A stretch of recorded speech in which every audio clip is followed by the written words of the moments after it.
13ನೇ ಗುಂಡಿನಲ್ಲಿ ಏನೋ ಇದೆ ಎನ್ನುವಂತ ಒಂದು ದೊಡ್ಡ ಚಿತ್ರಣವನ್ನ ಇಡೀ ದೇಶದಲ್ಲಿ ಇಡೀ ರಾಜ್ಯದಲ್ಲಿ ಪ್ರಚಾರ ಮಾಡಿದ್ರು. ಅದಕ್ಕೆ ಜಿಪಿಆರ್ ಅನ್ನು ತೆಗೆದುಕೊಂಡು ಬಂದು ಅದನ್ನ ಎನ್ಕ್ವೈರಿ ನಡೀತು.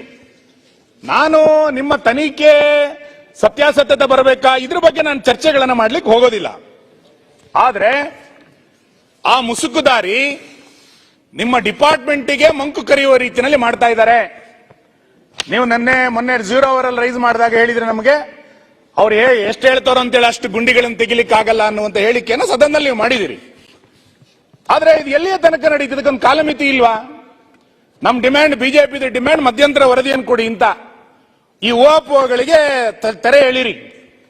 ಒಂದು ಮಧ್ಯಂತರ ವರದಿಯನ್ನ ಕೊಡಿ. ಸದನ ನಡೀತಾ ಇರುವಂತಹ ಸಂದರ್ಭದಲ್ಲಿ 12-13 ದಿನಗಳ ಕಾಲ ಚರ್ಚೆ ಆಗಿದೆ.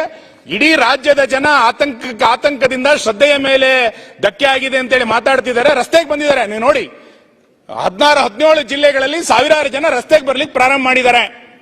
ಇಂಥ ಸಂದರ್ಭದಲ್ಲಿ ಸರ್ಕಾರ ಒಂದು ಸೋಮೋಟ ಹೇಳಿಕೆಯನ್ನು ಬಿಡುಗಡೆ ಮಾಡಬೇಕಾಗಿತ್ತು. ಇಂಥ ಒಂದು ಧಾರ್ಮಿಕ ಕ್ಷೇತ್ರದ ಬಗ್ಗೆ ಒಂದು ಚರ್ಚೆ ಬಂದಿತ್ತು ಅಂತ ಹೇಳಬೇಕಾಗಿತ್ತು. ಸರ್ಕಾರ ಅದನ್ನು ಹೇಳಲಿಕ್ಕೆ ತಯಾರಿಲ್ಲ.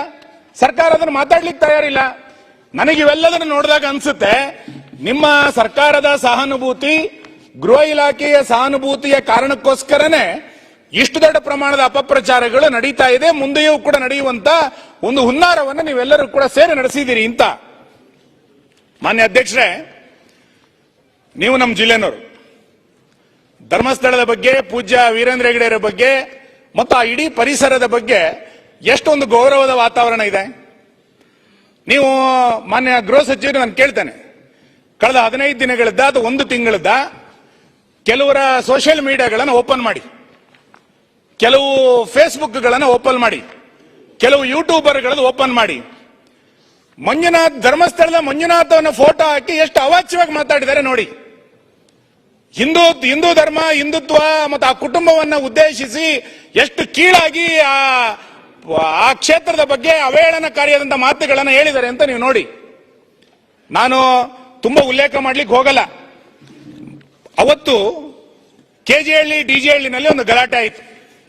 ನಮ್ಮ ಸರ್ಕಾರ ಇದ್ದಾಗ ಸಿದ್ದರಾಮಯ್ಯ ಇಲ್ಲಿ ಕೂತ್ ಭಾಷಣ ಮಾಡಿದ್ದು ನಾನು ಇಲ್ಲಿ ತಗೊಂಡ್ಬಂದಿದ್ದೀನಿ. ಆ ಡಾಕ್ಯುಮೆಂಟ್ಸ್ ನನ್ನ ಹತ್ರ ಇದೆ. ಒಬ್ಬ ಫೇಸ್ಬುಕ್ ನಲ್ಲಿ ಒಂದು ಮತದ ಯಾರೋ ಪ್ರಮುಖರ ಬಗ್ಗೆ ಅವೇಳನ ಮಾಡದ ಅನ್ನುವಂತ ಒಂದು ಪೋಸ್ಟ್ ಅನ್ನ ಇಟ್ಕೊಂಡು, ಫೇಸ್ಬುಕ್ ಹಾಕಲಂತ ಒಂದು ಪೋಸ್ಟ್ ಅನ್ನ 6 ಗಂಟೆಗೆ ಹಾಕ್ತಾ ಅನ್ನೋದನ್ನ ಇಟ್ಕೊಂಡು ಇಡೀ ಪೊಲೀಸ್ ಸ್ಟೇಷನ್ ಅನ್ನ ಒಂದು ಗುಂಪು ಸುಟ್ಟಾಕಿದೆ ಮತ್ತು ಒಂದು MLA ಮನೆಯನ್ನು ಸುಟ್ಟಾಕ್ತು. ಫೇಸ್ಬುಕ್ ಹಾಕಲಂತ ಒಂದು ಪೋಸ್ಟ್ ಅನ್ನ 6 ಗಂಟೆಗೆ ಹಾಕ್ತಾ ಅನ್ನೋದನ್ನ ಇಟ್ಕೊಂಡು ಇಡೀ ಪೊಲೀಸ್ ಸ್ಟೇಷನ್ ಅನ್ನ ಒಂದು ಗುಂಪು ಸುಟ್ಟಾಕಿದೆ ಮತ್ತು ಒಂದು MLA ಮನೆಯನ್ನು ಸುಟ್ಟಾಕ್ತು. ಅವಾಗ ಇದೇ ಸಿದ್ದರಾಮಯ್ಯನವರು ವಿರೋಧ ಪಕ್ಷದ ನಾಯಕರಾಗಿ ಭಾಷಣ ಮಾಡಿದ ಏನು ಅಂತ ಕೇಳಿದ್ರೆ, ಆ ಪೋಸ್ಟ್ ನಿಂದ ಭಾವನೆಗಳಿಗೆ ಧಕ್ಕೆ ಆಯಿತು. ಭಾವನೆಗಳಿಗೆ ಧಕ್ಕೆ ಆದಂತ ಜನ ಆಕ್ರೋಶದಿಂದ ಪೊಲೀಸ್ ಸ್ಟೇಷನ್ಗೆ ಬೆಂಕಿ ಹಾಕಿದ್ರು ಅಂತೇಳಿ ಸಿದ್ದರಾಮಯ್ಯನವರು ಭಾಷಣ ಮಾಡಿದ್ದಾರೆ. ಇಲ್ಲಿ ನಿಮಗೆ ಒಂದು ಪೋಸ್ಟ್ ಒಂದು ಪೊಲೀಸ್ ಸ್ಟೇಷನ್ ಅನ್ನ ಬೆಂಕಿ ಇಡುತ್ತೆ ಅಂತಾದ್ರೆ ಇಲ್ಲಿ ಎಷ್ಟು ಪೋಸ್ಟ್ಗಳನ್ನು ಹಾಕಿದ್ದಾರೆ ಮಾನ್ಯ ಗೃಹ ಸಚಿವರೇ? ಕ್ಷಣ ಕ್ಷಣದ ಸುದ್ದಿಗಳಿಗಾಗಿ ಫ್ರೀಡಂ ಟಿವಿ ಸಬ್ಸ್ಕ್ರೈಬ್ ಮಾಡಿ, ಲೈಕ್ ಮಾಡಿ ಹಾಗೂ ಫಾಲೋ ಮಾಡಿ. ಹೊಸ ಸುದ್ದಿಗಳ ನೋಟಿಫಿಕೇಶನ್ಗಾಗಿ ಬೆಲ್ ಐಕಾನ್ ಮೇಲೆ ಕ್ಲಿಕ್ ಮಾಡಿ.